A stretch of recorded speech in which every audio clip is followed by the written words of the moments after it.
The Cambrian Way is a 185-mile long route that snakes from Cardiff all the way through the mountainous spine of Wales all the way up to Llandudno. But we ask one question: is it any good? Well, at stop number 1, which is a waterfall that I'm not even going to try and pronounce the name of. However, this is the waterfall that you can walk behind.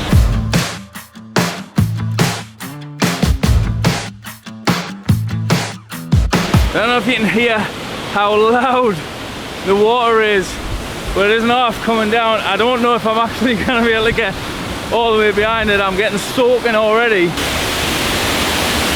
What a strange feeling. Look at that. Oh, well, I wasn't particularly that keen on going to see these waterfalls, but wow, what a beautiful place. I've never been behind a waterfall like that before. It took us roughly about 1 hour 30 to go down to the main one. We didn't see any of the rest of them because, well, realistically we haven't got time.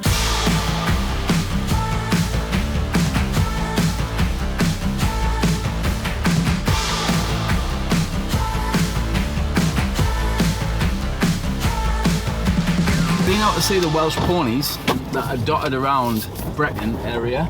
You see like little herds of them kicking around, and they're beautiful looking things and they blend in gorgeously with the environment. There's just something nice about seeing some sort of wildlife when you're about. The horse that you can see now eating something is eating rubbish, essentially. Stuff that people's just dumped at the side of the road, cans of pop and all of that, and it had a flattened can in its mouth that it was chomping on. You wouldn't feed a random pony in a field some rubbish, so don't leave your crap in places like that. Our rating system is based on the following 5 categories: scenery, driving views, infrastructure, things to do, and park for night coverage. Each is then scored out of 10, with 10 being the maximum points, and at the end of the trip we add the scores together and that gives us the road trip's final score. We then put the scores on a leaderboard so you can see which road trips are the best and which ones is best to avoid. I must admit, the scenery as we're driving along, the views have been bloody beautiful in the Brecon Beacons National Park. I think we're heading out of it now. We're heading up to a town that we're going to have a little look around that looks very quirky and pretty cool. But up to now, driving views, bang on, to be honest. We're here in High on Wye. That is the correct pronunciation because Google said it was, so at least there's one of them. It's a border town right on the English border. Tiny little villagey thing. And we're here because apparently there's some bookcases that's built into a wall. I'm not even joking, that's actually why we're here. Danny found it, obviously.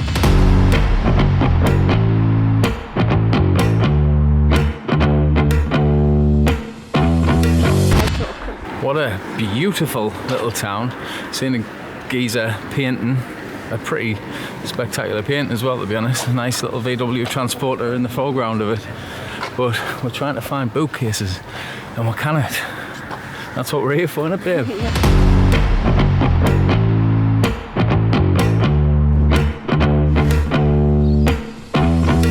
What a lovely little village. We've only been here about 20 minutes. We probably could do with spending at least a couple of hours here as a minimum, really. There's quite a lot to see in such a small place. Very, very pretty place. We didn't actually find the bookcases though, so Google having us on, we just couldn't figure out where they were.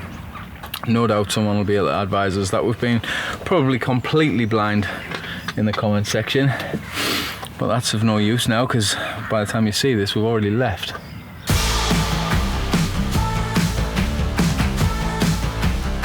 Thought I'd address the fact that we are Russian. Well, we're not Russian, we're English, but we are Russian around this sort of road trip, and the reason being is that, to be honest, we're trying to do it in 24 hours. Well, not even 24 hours, just in one day, and it's January and daytime doesn't last very long. Now, these sort of routes generally have on the websites and whatnot, they'll have loads of recommended places and all the rest of it, and generally they are quite a distance off the actual route itself, and you take detours to go and see and do things, and there's loads on this route, loads that we'll not be able to see or do because, to be honest, we're not going to have time.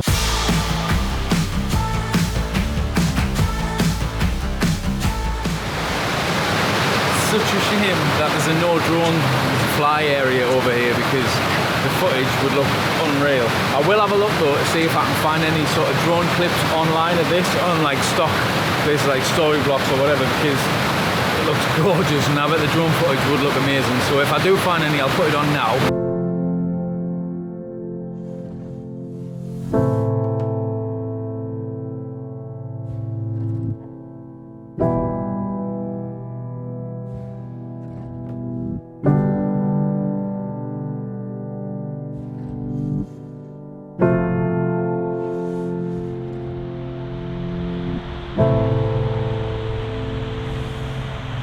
One thing I have noticed about Wales is the bloke who makes the road signs for the Welsh roads has got the same sweet gig as the bloke who makes white paint in Santorini.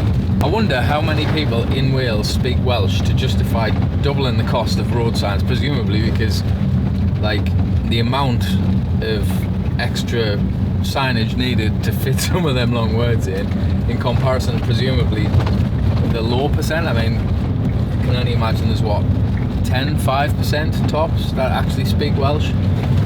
Like, is it necessary? I'm not Welsh, I don't know, maybe it's a pride thing. Someone let us know in the comments below, but look at that.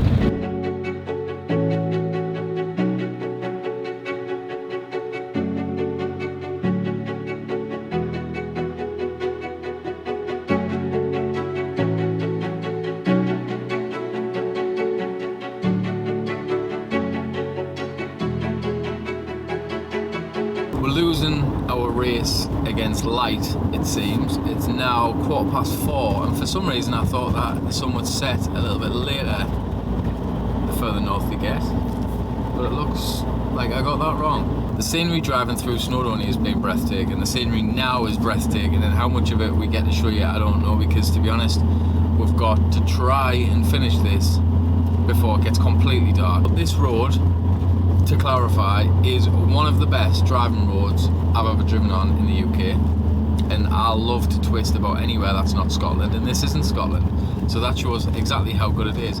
If you've got a Caterham, a little hot hatchback, or a bit of a sports car, or just a car you thoroughly enjoy driving, this would also be an unbelievable route for that kind of activity. Be mindful though, there is a lot of speed cameras and police checking your speed, probably for that exact reason.